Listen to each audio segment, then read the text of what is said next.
Okay, I never do this, especially early in the morning. I don't do Facebook Live. I don't get in front of the camera, especially nothing on my face. Um, However, it's very important to me, very important to my son, that I make this video. My child has been bullied for the last 3 years, which is a very serious issue in this day and age. Children are bullied to the point that they feel that their only answer is to walk into a school with a gun. They feel that their only answer is to kill themselves. They feel they're not being heard. They have no voice. They do the right thing and report the bullies, and the bullies go unpunished, unnoticed, swept under the rug, whatever you want to call it. There's not enough being done for our children this day and age. Blind eyes are turned. It's just ridiculous. My child spent Labor Day weekend in the hospital. He was hospitalized for severe depression, and he wanted to kill himself. He was suicidal. They kept him that entire weekend. That's how we spent our Labor Day weekend. Everybody else is out barbecuing, enjoying, the last weekend at the pool or at the beach or whatever. We were in the hospital. I was fighting for my child's life. That's it. And when I went to his school that Tuesday, I spoke with the assistant principal. He assured me everything was taken care of. These bullies that were bothering him, everything was being handled. It had been reported. It was being handled. However, today is November 29th. It's been a couple months.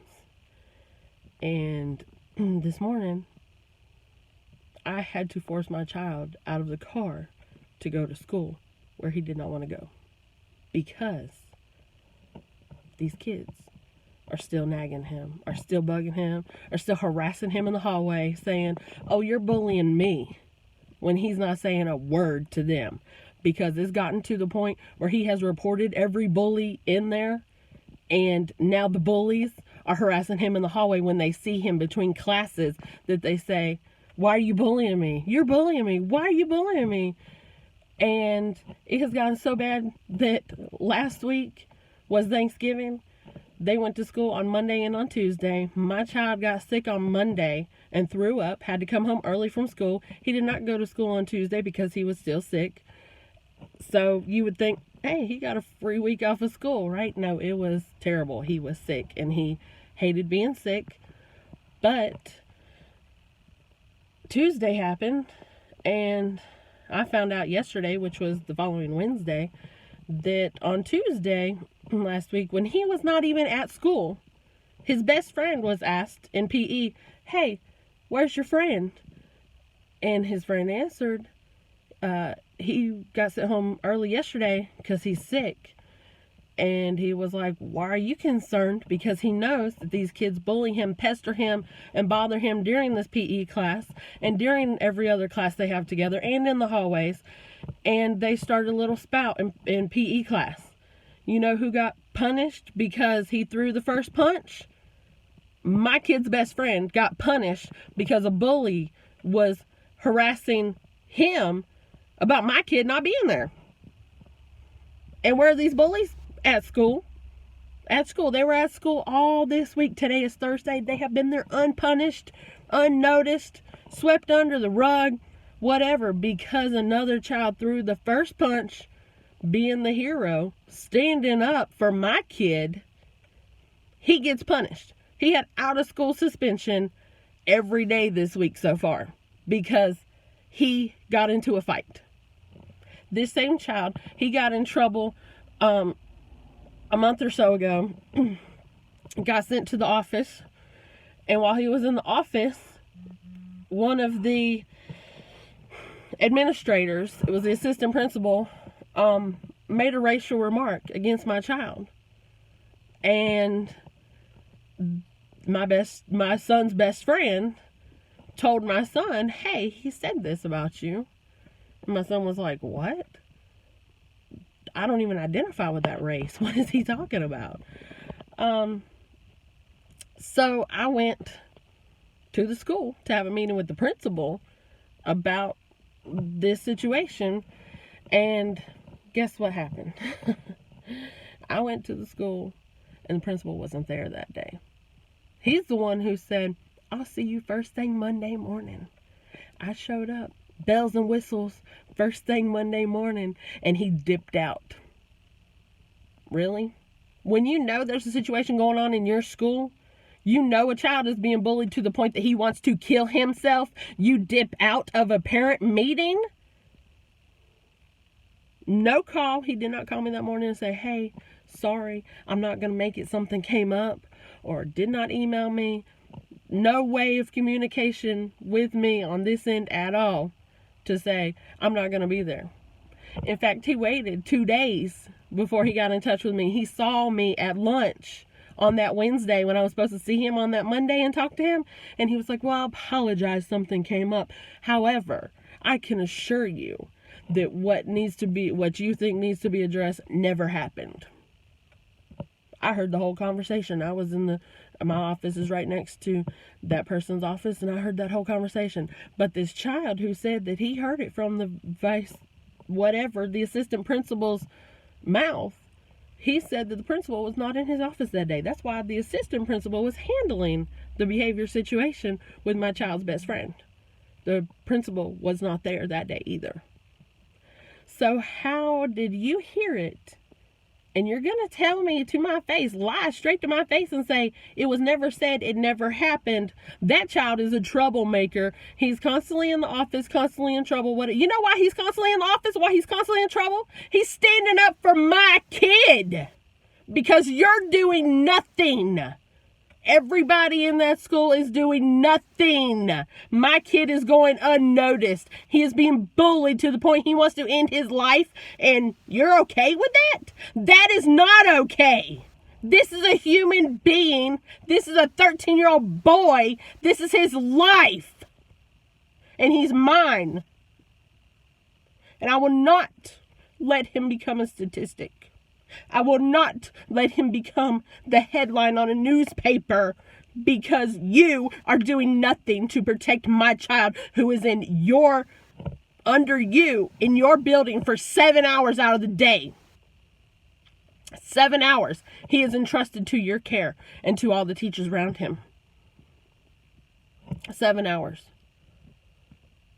That's a long time. That is a long time for a child to be tormented, to be told he is doing things that he's not doing, to be told by a teacher that, oh, you better have asthma because I'm walking you to the office to get an inhaler because you're being a drama king and making a big deal. You need to grow up. Who tells a 13-year-old child, he was 12 at that time, who tells a 12-year-old child, you need to grow up and quit crying because he's having an asthma attack and she won't let him have his inhaler that I filled out the paperwork. I took the paper to the doctor. I did all of the stuff on my end for him to have an inhaler at school so he could breathe. And she won't let him go to the office and get his inhaler when he's having an asthma attack in gym class. And then when I report that to administration, you know what they say? Well, she's not even his assigned teacher. Well, then why is she in his class every time he has PE? Why is she in there? That's not his assigned teacher. Why has she been harassing my kids since the beginning of the year?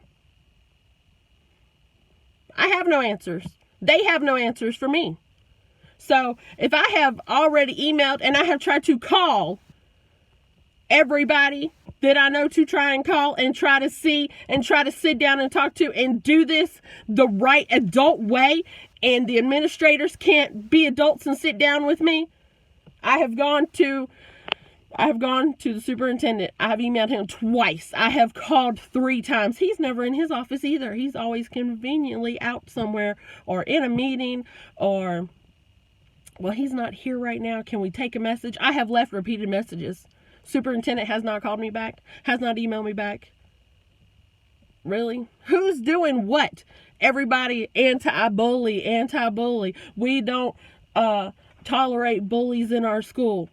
You don't? Because it sure looks like you're rewarding them. Because guess what? One of them is the mascot. One of them gets in a freaking bear suit and dances around at every little game you have, at every pep rally. And guess what? He's bullying my kid. And you know what? He's unnoticed. Why? He's untouchable. Because he's a popular kid. He's a good kid. He's on some other little something. I don't know. He's stinking, whatever. He's on cross-country team or some kind of garbage. I don't care. I don't care if his parents are millionaires and he wears bells and whistles to school every day, has the most perfect teeth and shiny hair, and he gleams when he walks in the room. I don't care who he is. If he's a little punk brat jerk kid to another child, to any child, not just my child, to any child, then he deserves to be punished. This is ridiculous. This is a human being.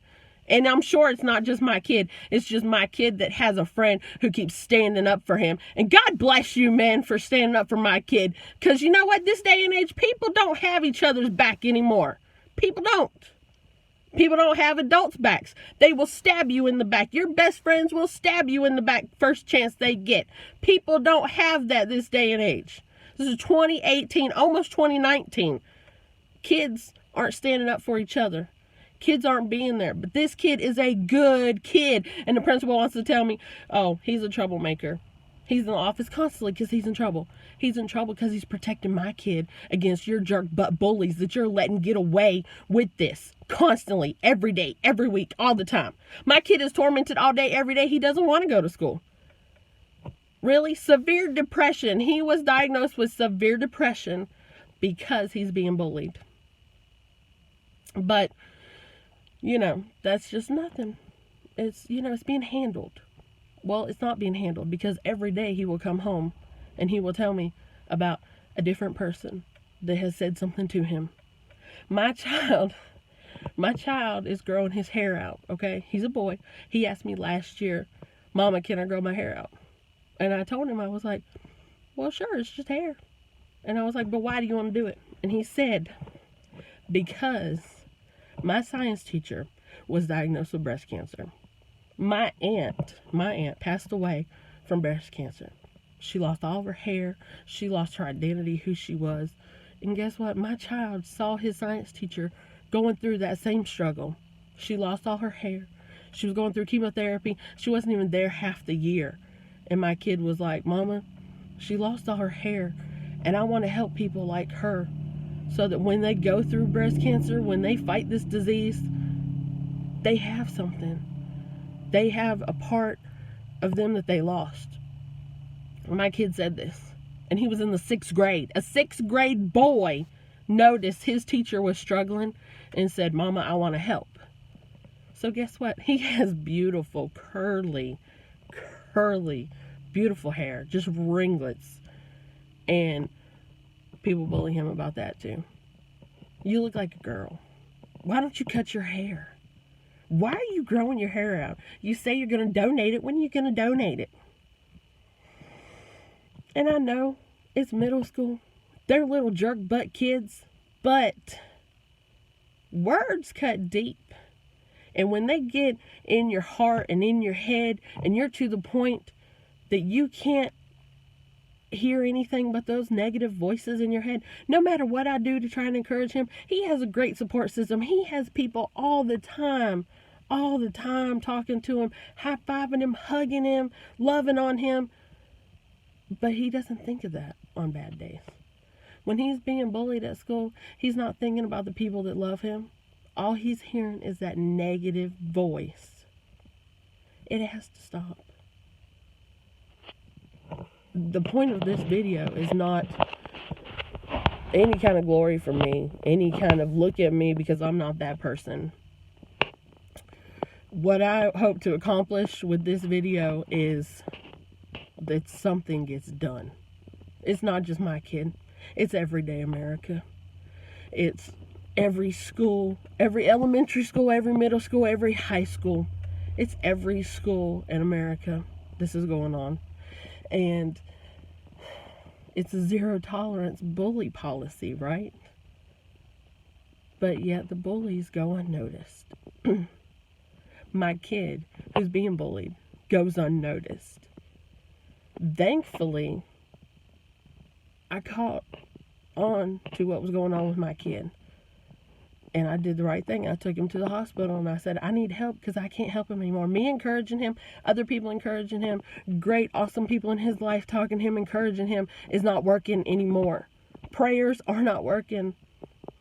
This is a big deal. Why is nothing being done by administrators? Why aren't adults standing up for these kids in the hallways? Are they that scared to hurt some little punk brat's feelings? Really? Well, my kid is hurting, and his feelings are hurt. And he's dying inside every single day that I have to force him out of my car to go to school. School should be a place that you want to go to learn. And my child used to be that child.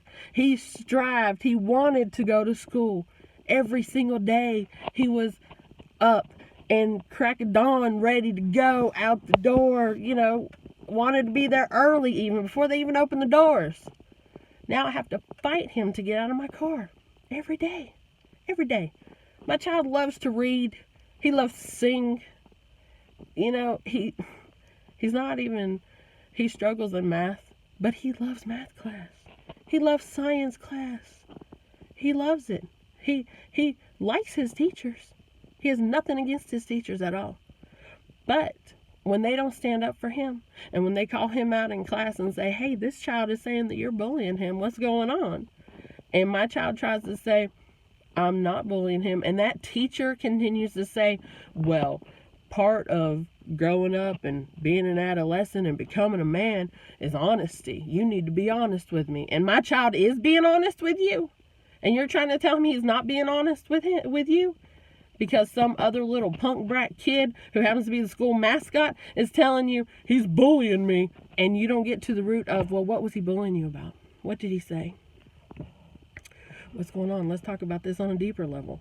The same thing with my kid's best friend who threw the first punch and got out of school suspension because he punched a kid in the face.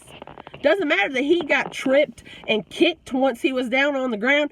That didn't matter because he threw the first punch, so he got in trouble. Did they ask, hey, what started this fight? Why are y'all fighting? What's going on? What's the root of this problem? No. They said, hey, you're fighting, you're out of here. They didn't say, why are you fighting? They didn't say, hey, let's talk about this and let's fix this and figure out what your issue is with these two boys that you were just fighting with. They didn't do that. They said, you're out of here. You're a troublemaker. You've been fighting. This is not the first time this year that we've had a problem with you. Well, how about you look at why you're having a problem with this kid? Really? Because the reason you're having a problem with this kid is because, like I said before, he's standing up for my kid because you're not. He is a 13-year-old boy, and he is a bigger adult, a bigger man than every man in that school and administration that tucks their tail and hides when I come up there to talk to them, when I come up there to address the situation. The thing is, when I was supposed to meet with this principal, he didn't show up. He, ducked out of the meeting. He wasn't there. Something came up and he had to be somewhere else early on a Monday morning, first thing. I went to the resource officer's office and I made an official report with him because the principal ducked out. It is that bad to the point that I have to go to the resource officer, to the sheriff's deputy, and say, hey, can we make a report because this is still going on 2 months after my child was hospitalized for severe depression and wanted to kill himself because of these bullies in this school. I have to go to a sheriff's deputy. It should have been taken care of by administrators months ago, and it's not. It's swept under the rug. That's ridiculous. This is today's America. This is today's schools. That's why on Monday, a child in one of our local high schools here walked into school with a gun in his book bag because he's being bullied. That's why a few weeks ago, there was a child down in Matthews, North Carolina, not very far from here at all. He walked into school with a stolen gun and he shot and killed his bully. Why? And they knew that that child had an issue. Why? Because it had been reported. The bullying had been reported multiple times. Who's the victim and who's the victim?